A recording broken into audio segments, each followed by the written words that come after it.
¿Qué tal? Hoy día vamos a hablar de las emociones. Hay una confusión ahí, ¿cierto?, entre emociones y sentimientos. En general, la gente tiende a confundir sentimientos y emociones. Se nos ha enseñado mal, de hecho, desde la escuela no hay mucha claridad con respecto a estas dos cualidades. Eh,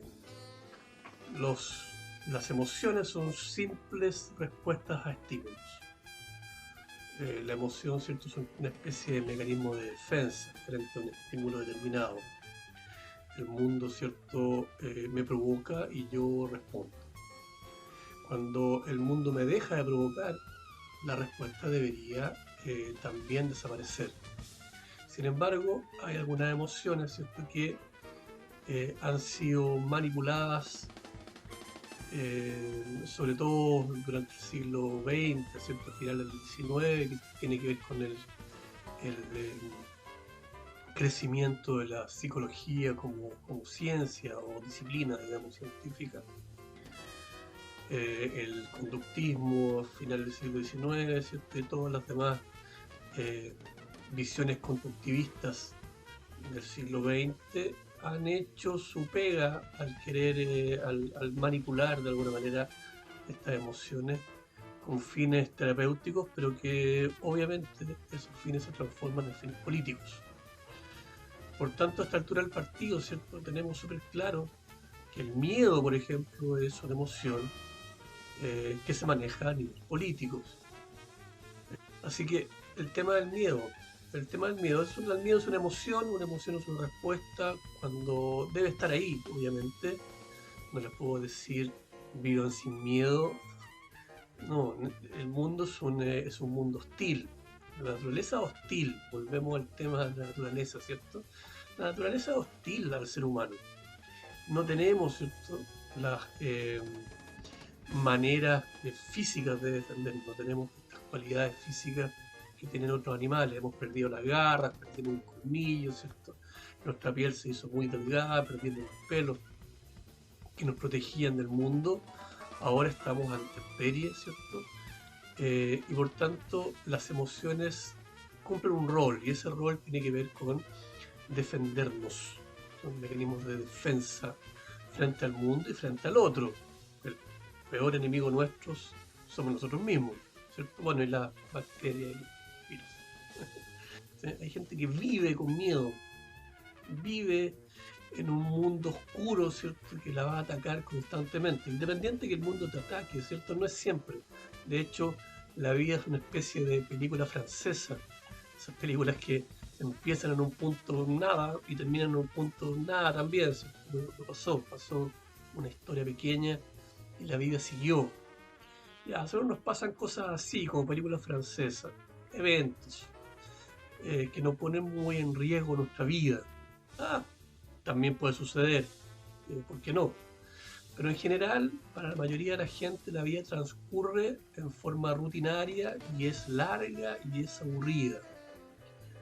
Eh, entonces, tener este miedo en forma permanente, ¿cierto?, ahí presente, es contraproducente, es antiintuitivo, ¿cierto? No debería estar.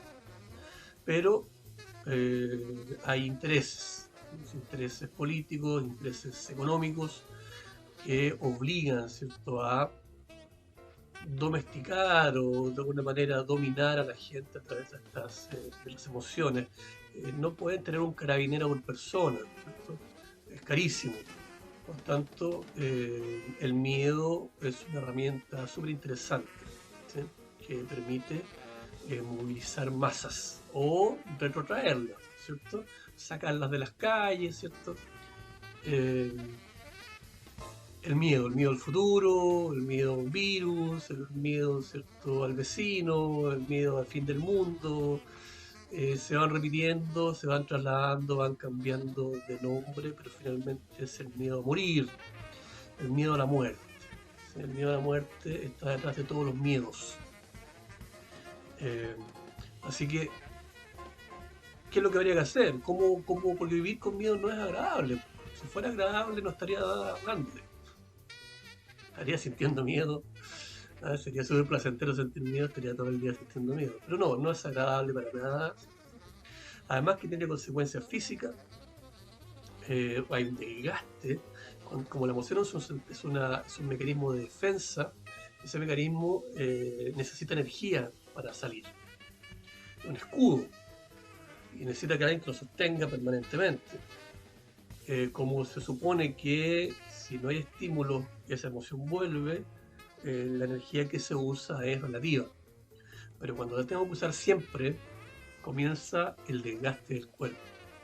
Y uno tiene todo tipo de problemas, ¿cierto? Futuro, desde la diabetes, por decir, la diabetes surge en algunos casos como una especie de desorden alimenticio. Y eso tiene que ver también, ¿cierto?, con este estrés que produce la vida diaria, ¿cierto?, que me obliga a comer azúcar, eh, glucosa.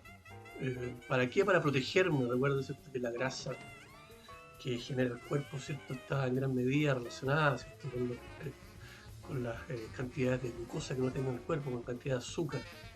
Son mecanismos de defensa, ¿sí?, para momentos en los que no va a haber, eh, no sé, en algún momento de la historia, ¿cierto?, cuando se acababa la comida, pasaban largos periodos, ¿cierto?, en búsqueda y pasaban hambre.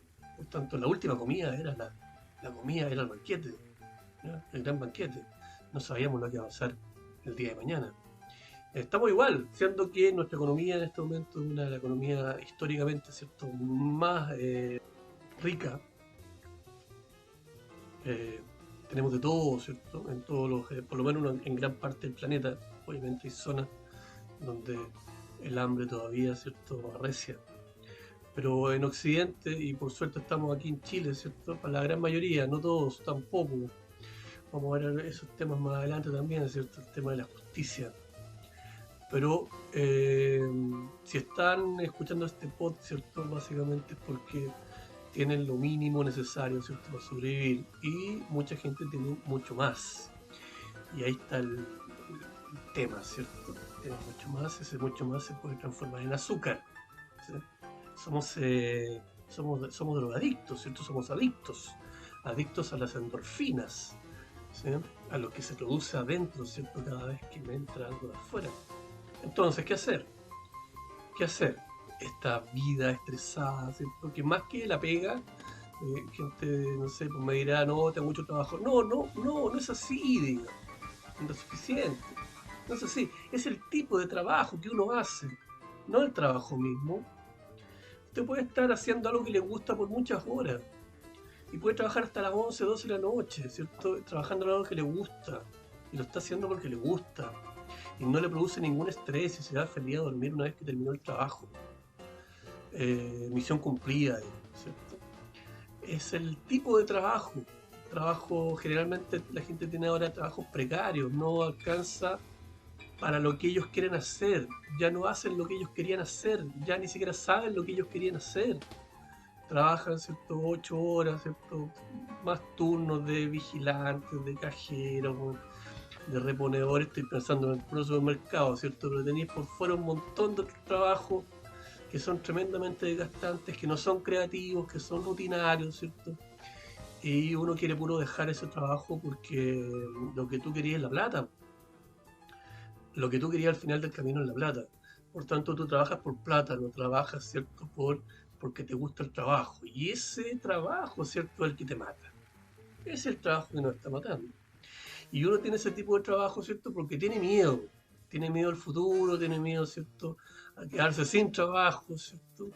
En una economía, en un estado que tampoco te ayuda en absoluto, que te obligó a pensar que toda la culpa es tuya, de que si no tienes trabajo y si no te va bien es por tu culpa. Ya, ahí tenemos una serie de manipulaciones, ¿cierto?, ideológicas, digamos, que han surgido de filosofías, ¿cierto?, de políticas determinadas que han funcionado para un grupo de personas y no para todos.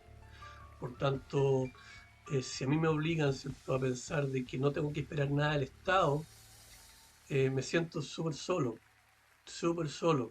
El individualismo, ¿cierto?, capitalista surge precisamente de esa idea de que tengo que rascármelas por mí mismo, ¿cierto? A mí mismo. El Estado no tiene por qué ayudarme, ni en salud, ni en educación, ni en transporte, ni en nada. Cada uno está solito en la vida. Tenemos un montón de filósofos, ¿cierto? Y pensadores e ideas y políticos que piensan que no es así, que nunca fue así, que somos seres comunitarios. Recién se nos murió hace poco Humberto Maturana, ¿cierto? Nuestra biología nos obliga a nacer en la confianza de que va a haber alguien que nos va a cuidar. Sufrimos de neotenia. No salimos listos como el caballito, ¿cierto? Que nace y se para inmediatamente, ¿cierto? Sabe que si no se para, que si una cebra en la sabana, sabe que si no se para, ¿cierto? Viene el león. Y a los pocos minutos ya está listo para vivir. Tiene todo lo que necesita. En cambio nosotros tenemos que desarrollarnos fuera del útero. Si nos desarrolláramos adentro del útero completo, mataríamos a nuestra madre, ¿cierto? Por tanto, ante esa estrechez hay que salir rápidamente. Y al salir rápidamente uno sale a medio camino. Tiene que seguir desarrollándose en todos los sentidos, ¿cierto? Por mucho tiempo más. Por tanto, uno nace en la confianza de que va a haber a alguien que me va a cuidar. ¿Sí? Interesante. Y biológicamente, ¿cierto? Deberían ser dos. Así de difícil, ¿cierto? En la crianza. Alguien dirá, no, yo crié a mi hijo solo. Sí, extraordinario, fantástico, lo aplaudo, una maravilla. Pero lo ideal, ¿cierto? Serían los dos padres. O, qué sé yo, dos personas. A esta altura del partido. Pero dos personas para uno. Ya eso dejó de ser hace mucho rato, ¿cierto? Para mucha gente. Y ahí comienzan las deficiencias. Los desarrollos cognitivos, emocionales, ¿cierto? Eh, se han visto truncados, ¿cierto? Por las nuevas formas de vivir en esta cultura. ¿Sí? Son desarrollos culturales, no son ni buenos ni malos, son distintos simplemente a lo que era. ¿Sí? Queremos deshacernos, ¿cierto?, del patriarcado. Bueno, entonces vamos a tener que perder algunas cosas que también tenían buenas del patriarcado, venían buenas. Pero ya, no hay problema. El tema estamos tratando súper específico y como estoy hablando con adultos, me imagino, el tema, ¿cierto?, tiene que ver con cómo trato yo, cómo soluciono mi problema emocional, ¿cierto? Se nos ha dicho en los colegios, en todos lados, que hay que soltar las emociones, ¿cierto? Que hay que de alguna manera demostrarlas, hacerse cargo de ellas, ¿cierto? Visualizarlas, ¿cierto? Desde este librito, ¿cierto?, de autoayuda, ¿cómo se llama esta cosa del Goleman? Inteligencia emocional. Desde la inteligencia emocional, ¿cierto?, de Daniel Goleman, estamos hasta la raja con las emociones.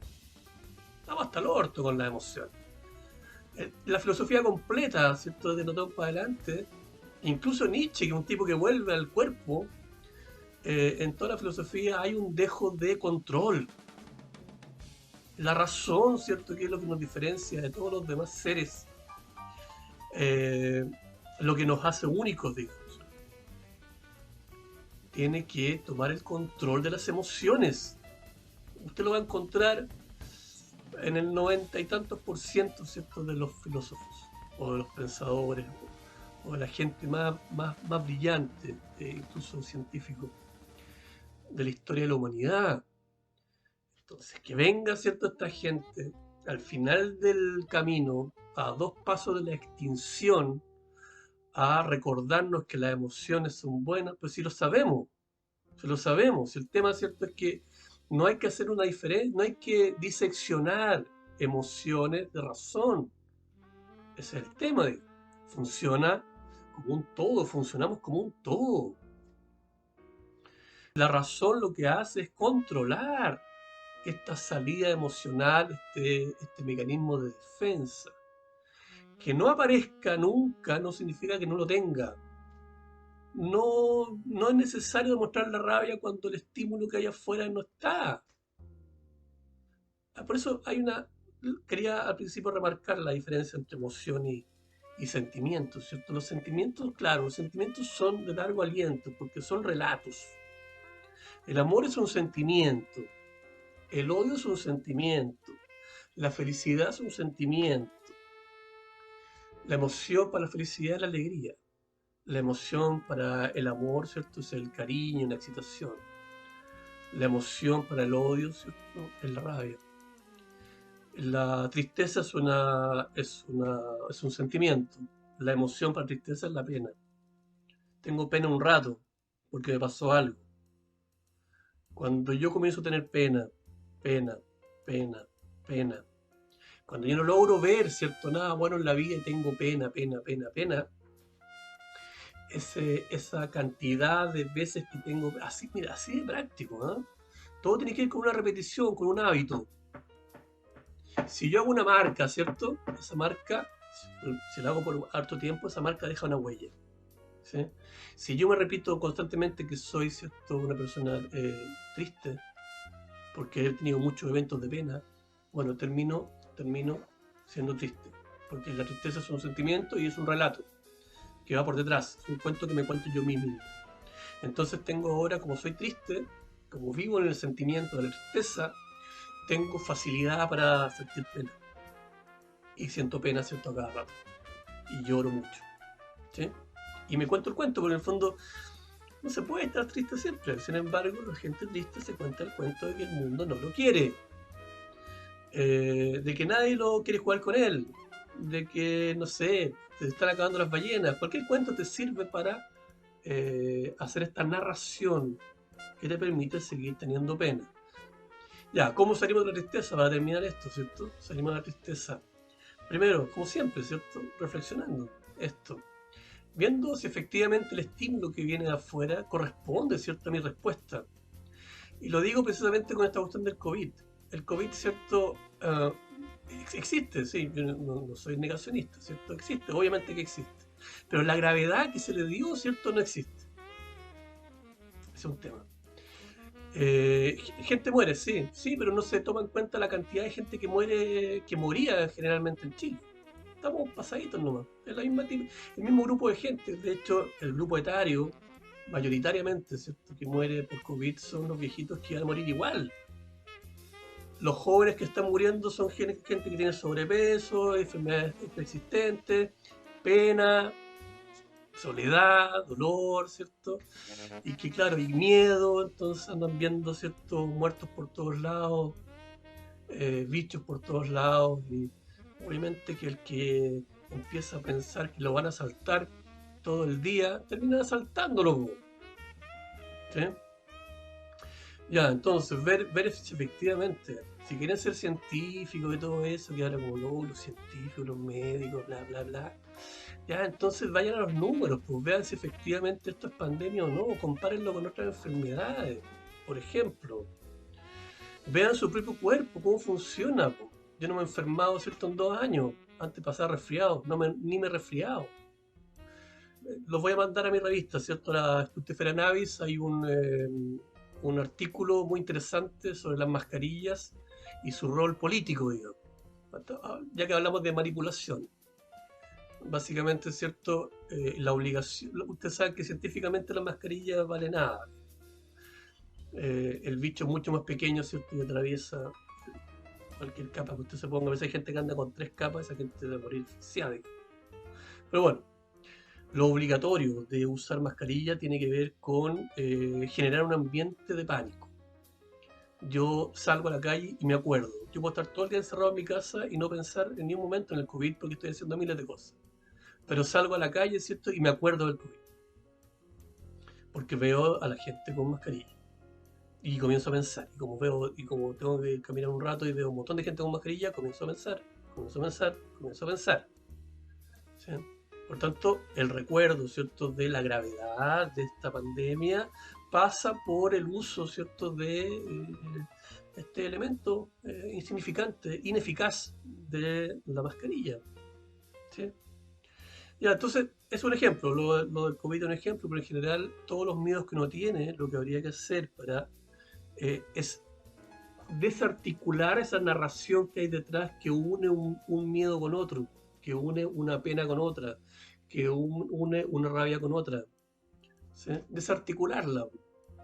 Empezar a pensar de que no porque me patearon, el mundo entero me odia. No porque me fue mal una vez, me va a ir mal la siguiente.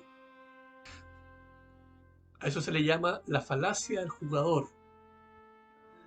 Consiste, ¿cierto?, en la idea de que si uno tiró los dados, ¿cierto?, y le cae 7, a la siguiente vez también me va a caer 7. Si tiro 3 veces los dados y las 3 veces me caen 7, yo estoy seguro de que a la siguiente me va a caer 7. Y tiro de nuevo y apuesto todo y tiro de nuevo. Nada, para la cuarta vez salió 3. Y perdí todo. Sí. Ya, no hay ni una relación entre la primera tirada, la segunda, la tercera, ni la cuarta. No hay ni una relación entre ellas. Son eventos fortuitos independientes. Que mi vecino se muera de COVID no implica de ninguna manera, ¿cierto?, la posibilidad de que yo vaya a morir de COVID. Si todo mi edificio está con COVID, tampoco tiene que ver con que a mí me dé COVID. Esa es una falacia, es una mentira, ¿cierto?, una mentira lógica que el cerebro se cuenta como un mecanismo de defensa. Ya, entonces, lo que hay que hacer para terminar es verificar si el miedo que siento es por un cuento que me estoy contando yo, o efectivamente hay un estímulo en el mundo que me indica que es verdad lo que está pasando. ¿Sí? Vivir con miedo es desagradable, sea como sea. Usted tal vez debería sentir miedo cuando está en un grupo de gente, como está atrapado, ¿cierto?, con 106 personas en un ascensor y hay una que no tiene mascarilla. Ya, podría ser. ¿Ah? Pero no cuando está en un parque y no hay nadie alrededor suyo, porque tiene miedo. ¿Por qué se quiere andar con la mascarilla? Si ya le dijeron científicamente, ¿cierto?, que se transmite de humano a humano por la saliva y no hay nadie en 200 metros alrededor. ¿Sí?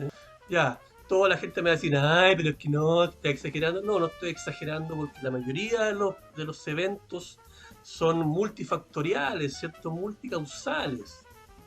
Incluso está la potencia del cuerpo, ¿cierto? Yo puedo estar mejor preparado para esto al COVID y listo. Y no me da, o me da y se me pasa. Me duele la cabeza y se me pasa. Hay gente que sufre de jaquecas increíbles, ¿cierto?, toda su vida. ¿Ustedes creen que el COVID les va a provocar algo? Nada, pero la gente que no ha tenido nunca un dolor de cabeza, le sale un moco y dice, ay, me duele aquí, tengo COVID, y salen corriendo, ¿cierto?, a ocupar una cama. No, tranquilidad, ¿cierto?, porque el tener miedo también, por otro lado, puede provocar la muerte, ¿cierto?, de otras personas o daño a otras personas. Así que primero, ¿cierto?, verifique, conózcase a sí mismo. Volvemos al eterno Sócrates. Conoce a ti mismo. Ahí está la clave, ¿cierto? Ahí está la clave, y después de ese conocerse a uno mismo, empecemos a desarticular estos cuentos que nos contamos a nosotros mismos. Recuerden la falacia del jugador, ¿cierto? Ningún evento está conectado a otro. Ya David Hume, ¿cierto?, el empirista del siglo XVIII, ya nos habló de eso, ¿cierto? En un momento lo consultaremos de nuevo. Que les vaya súper bonito. Nos vemos.